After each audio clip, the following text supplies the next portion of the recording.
Bem-vindos de volta, pessoal. Volpe aqui e a gente vai começar a discutir um pouquinho de reações em solução.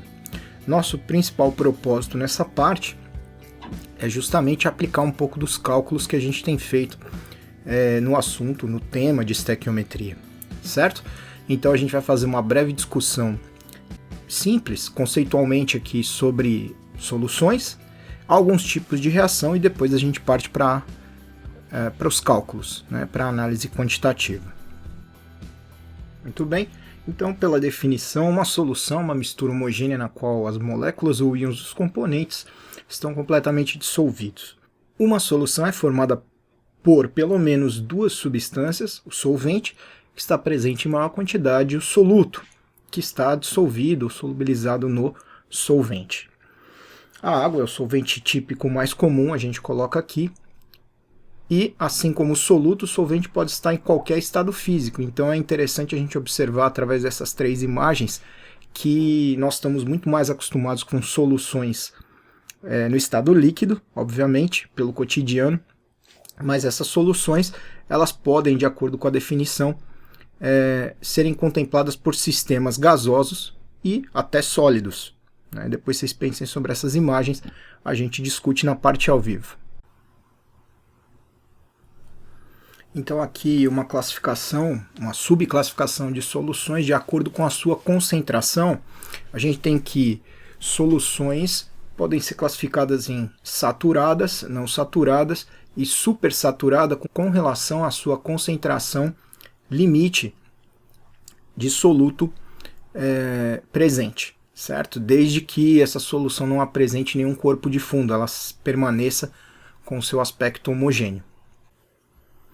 Outra condição interessante é a gente observar quando compostos podem conduzir eletricidade. Por exemplo, através de uma solução, como nessa figura, a gente observa duas situações, certo? Qual que é a condição? Bom,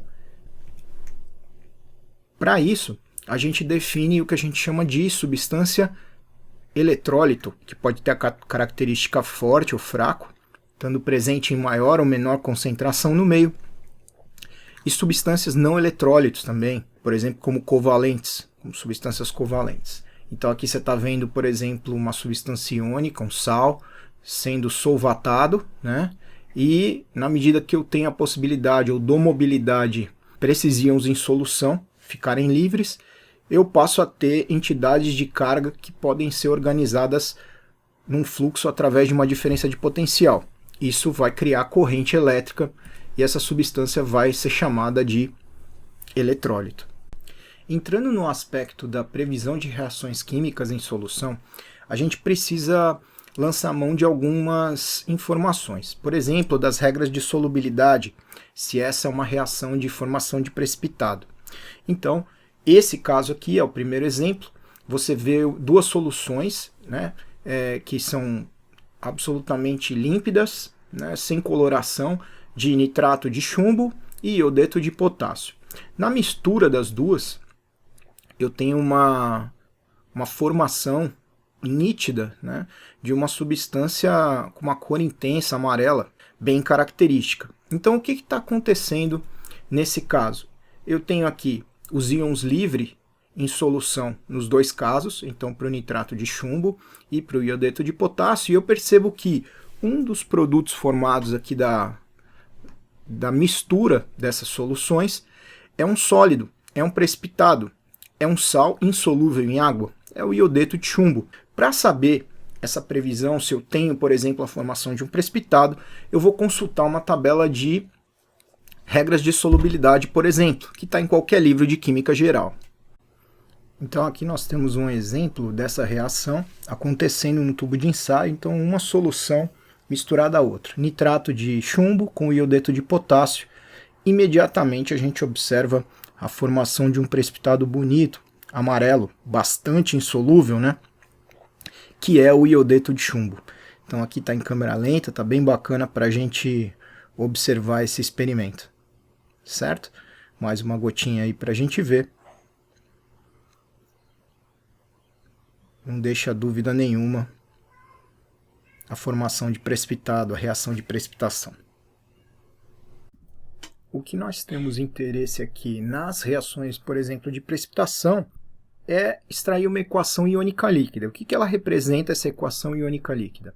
Ela vai representar justamente a reação química que de fato está provocando a transformação. Então, a equação iônica líquida ela elimina espécies que são consideradas ou designadas espectadoras. Então, eu tenho aqui duas soluções, acetato de chumbo e iodeto de sódio. Esse é um novo exemplo para a gente trabalhar. Na anterior, que a gente viu o experimento, a gente tinha nitrato de chumbo, certo? Então, eu vou pedir para vocês explorarem a equação iônica líquida desse outro exemplo aqui, que é muito parecido, mas tem uma espécie diferente aqui para o sal de chumbo, que é o acetato, certo? Enquanto isso, a gente vai descrever a equação iônica líquida para a reação que a gente observou anteriormente. Então, eu já tenho montado aqui o nitrato de chumbo com o iodeto de potássio. Nós vimos que ambas são soluções, né, desses sais que são solúveis em água. Então, a gente estava com eles em dois Erlenmeyers diferentes. E agora a gente vai promover a chamada reação de dupla troca, né, conhecida de vocês, onde eu combino o cátion de uma espécie com o ânion da outra. Então, o cátion aqui é o chumbo do nitrato e o ânion da outra é o iodeto. Então, eu vou dar origem lá, faço a previsão do iodeto de chumbo. E aí, obviamente, você já tem noção de como escrever essa fórmula, observando a carga mais provável do cátion e também do ânion em questão. Quando a gente faz a outra previsão, a gente vai olhar o nitrato aqui, que é o ânion do nitrato de chumbo, com o cátion da outra espécie, da outra substância, que é o potássio.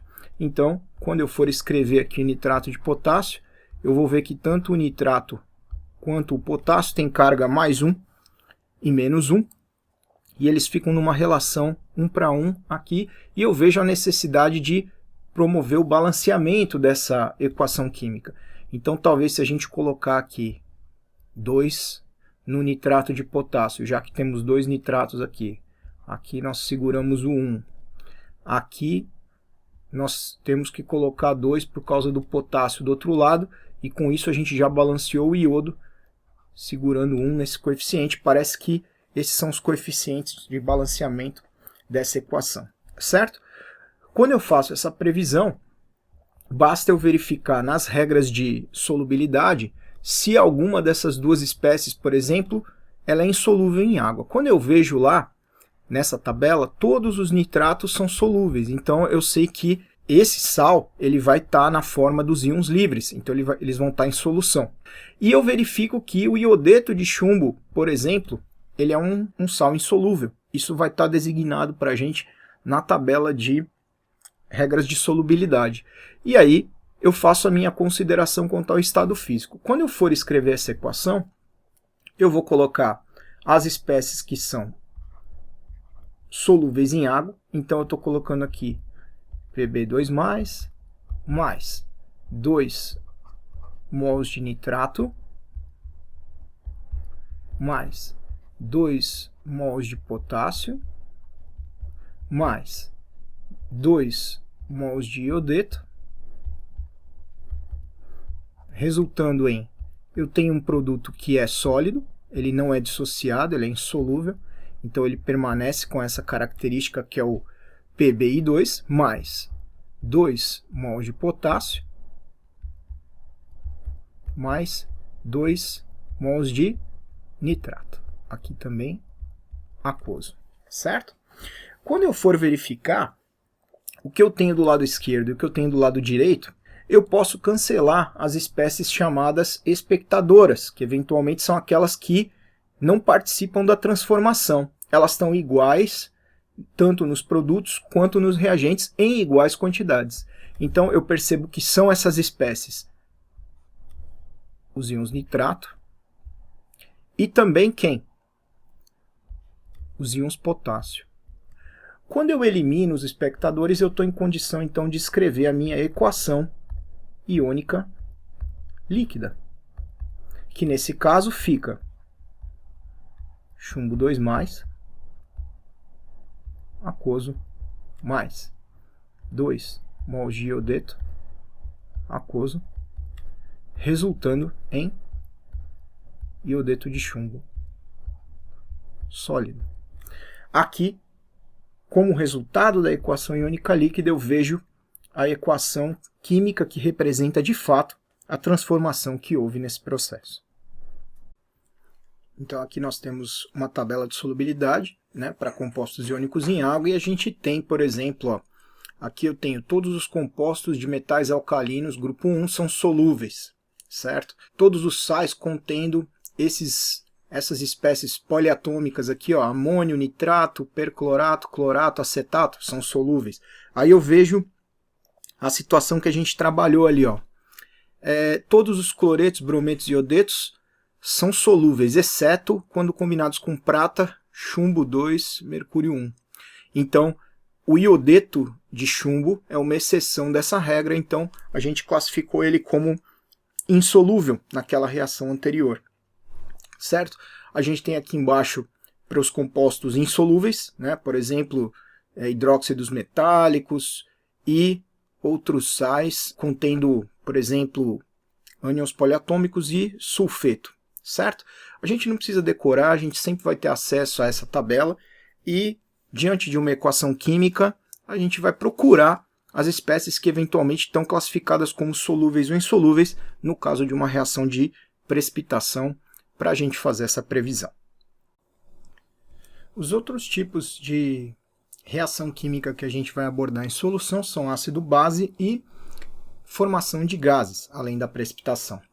Para ácido-base, eu coloquei aqui o envolvimento de algumas teorias, né? Você sabe que eu tenho teorias mais fundamentais como Arrhenius, né? Depois eu tenho Bronsted-Lowry, até teoria de Lewis, e a gente vai ver muita coisa envolvendo reações em água. Quando a gente fala com água, né, eu não vou abordar aqui o conceito de hidrólise, a gente vai deixar isso em stand-by, mas de qualquer forma, a gente tem um exemplo aqui do HCl interagindo com uma molécula de água e transferindo seu próton para ela. Então, se ele transferir o próton, segundo uma das teorias ácido-base que você conhece, a gente tem essa espécie como sendo caracterizada como o ácido. Consequentemente, a água, nesse caso, que é capaz de aceitar o próton, ela atua como base e fica protonada. Você está vendo a água protonada aqui, a espécie hidrônio ou hidroxônio, H3 ou mais, certo? Você está mais acostumado com essa reação ácido-base aqui, né? Mais classicona. Então a gente tem aqui que ácido mais base, eu tenho sal mais água. Isso quando eu tenho a classificação das substâncias aqui de maneira bem trivial e clássica, isso funciona, certo? Mas a gente percebe que mesmo uma substância qualquer, como o HCl em água, a gente consegue atribuir o caráter de acidez e basicidade para cada uma das espécies. Nesse caso você está vendo aqui, ó, o ácido acético, que é aquele ácido que a gente tem no vinagre, e o acetato, que é a sua base conjugada, quando a gente tem uma diferença de somente um próton entre as espécies. Você está vendo aqui que eu tenho esse próton a mais no ácido acético e não tenho no acetato. Perdeu um próton, por isso que ficou com uma carga mais negativa, certo? E aí está sendo apontado na figura que o hidrogênio, que é ácido, ele está aqui, ó, associado numa ligação com um dos oxigênios da estrutura. Então não são esses hidrogênios aqui que você vê ligados ao carbono, que são os hidrogênios ácidos. Isso você já pode ter uma boa noção da parte de ligação química que a gente discutiu. E numa equação geral, agora usando uma espécie clássica aqui, que é a amônia, que é uma base clássica, né? A amônia interage com a molécula de água. Nesse choque, a água é que transfere um próton para a amônia, e a amônia fica protonada em NH4, forma o íon amônio. E a água, como perdeu um próton, forma a hidroxila, OH-. Essa é a espécie que dá o caráter básico em solução, certo? Por isso que a amônia em água é chamada de base, né? Porque ela gera a espécie que dá o caráter básico em solução. Exatamente.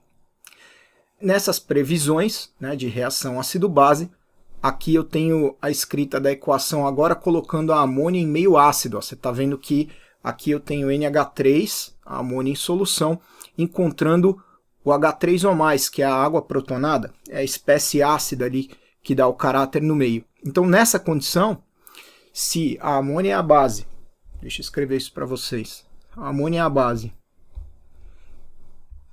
e H3O+ é o ácido, né? Segundo a teoria ácido-básica que a gente conhece, o ácido vai ser capaz de transferir um próton e protonar a base. Essa aqui é a base protonada. Então, nesse caso, você produziu o íon amônio novamente, base protonada aqui genérica que eu estou escrevendo, e água. Se a água transferir um próton aqui para amônia, a gente tem a água agora no seu estado molecular aqui comum.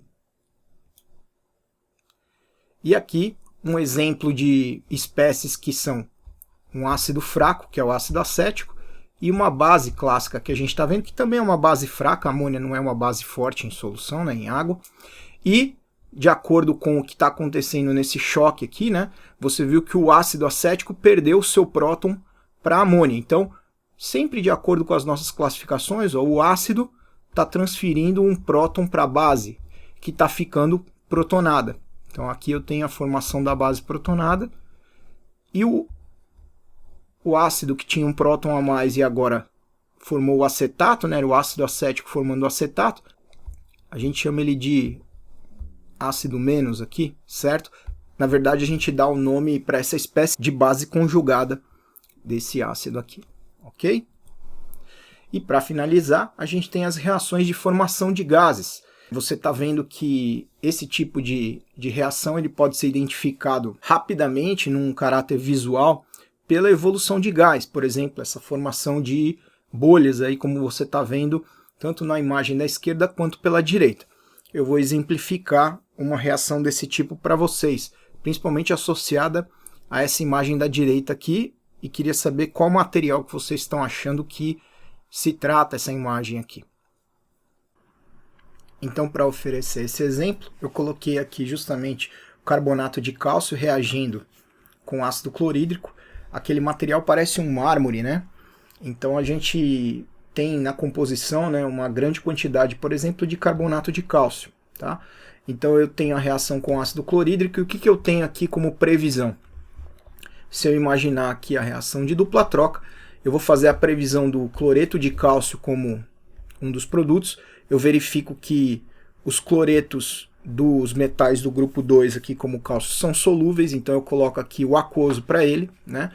E, na verdade, eu tenho como escrever a formação do ácido carbônico, que se decompõe em gás carbônico e água. Então você está identificando aqui a espécie responsável pela efervescência durante essa reação. O desprendimento de gás carbônico é o característico, é o que caracteriza para a gente a reação de formação de gases. E aqui um último exemplo para a gente escrever a equação iônica líquida dessa reação entre nitrato de potássio e cloreto de amônio. A gente está imaginando que são duas soluções misturadas, como está colocado aí. E aqui eu tenho parte da tabela de solubilidade que já apareceu anteriormente aqui no material, certo? Por que eu estou falando para ter cuidado? Porque o papel vai aceitar a equação que a gente escrever, ele não vai recusar. Mas será que de fato, em todo caso, será que eu estou observando uma transformação? Está havendo uma reação química? Então eu estou colocando aqui nitrato de potássio com cloreto de amônio, e aí eu vou fazer a dupla troca. Eu vou pegar o potássio com o cloreto e vou pegar o nitrato com o amônio, que são os produtos previstos para eu escrever desse lado. Então eu tenho aqui cloreto de potássio mais nitrato de amônio. Okay? Quando eu vou verificar na tabela sobre a solubilidade desses compostos previstos como produtos, eu vou ver que o cloreto de potássio também é solúvel e o nitrato de amônio, todos os nitratos são solúveis. Se eu for explicitar a equação iônica líquida, nesse caso, o primeiro passo é você apresentar as espécies dissociadas, né? Quem está em solução se apresenta dissociado. Então você vai escrever todo mundo desse jeito aqui. Então o íon amônio aqui do cloreto, mais o cloreto, e agora o potássio, mais o cloreto, Tá todo mundo em solução, né? Tem alguma coisa aí que tá ficando estranha de ser observado. Mas o nitrato aqui embaixo. Veja só o que acontece quando eu for tentar descrever a equação iônica líquida agora. Bom, o potássio vai embora com o potássio aqui. O nitrato vai embora com o nitrato aqui. O íon amônio vai embora com o amônio aqui. E o cloreto vai embora com o cloreto aqui. Ou seja, eu não tenho iônica líquida para escrever. Não tenho nenhum resultado, saldo dessa equação, certo? Significa que todas as espécies permaneceram em solução do jeito que estava antes. Então, quando eu misturei essas duas soluções, nenhuma reação foi observada. Então, não houve precipitação, não houve neutralização, se fosse o caso de acidez e basicidade, não houve formação de gases, ou seja, não houve reação química. Mas quando você olha essa equação escrita, você vê fórmulas nos produtos diferentes aqui das que estão nos reagentes, ou seja, você imagina que há sim uma transformação, uma formação de sais diferentes. Nesse caso você está vendo que isso não acontece, né? Então cuidado, utilize bem as suas previsões e faça a sua consulta cautelosa à tabela de solubilidade para fazer essa obtenção da equação iônica líquida corretamente. E o que vem agora? Depois dessa breve definição de algumas reações em solução e da previsão de uma equação iônica líquida, eu coloquei aqui as unidades de concentração. A gente vai começar a trabalhar quantitativamente com isso nessa próxima videoaula. Então, que unidade fundamental de concentração que a gente vai utilizar? Nós temos algumas, a gente vai trabalhar essencialmente com uma, do ponto de vista que a gente já está explorando essa parte em estequiometria. Então é isso. A gente se vê na próxima com a discussão de unidades de concentração em problemas quantitativos. Obrigado pela presença, pela paciência e até a próxima.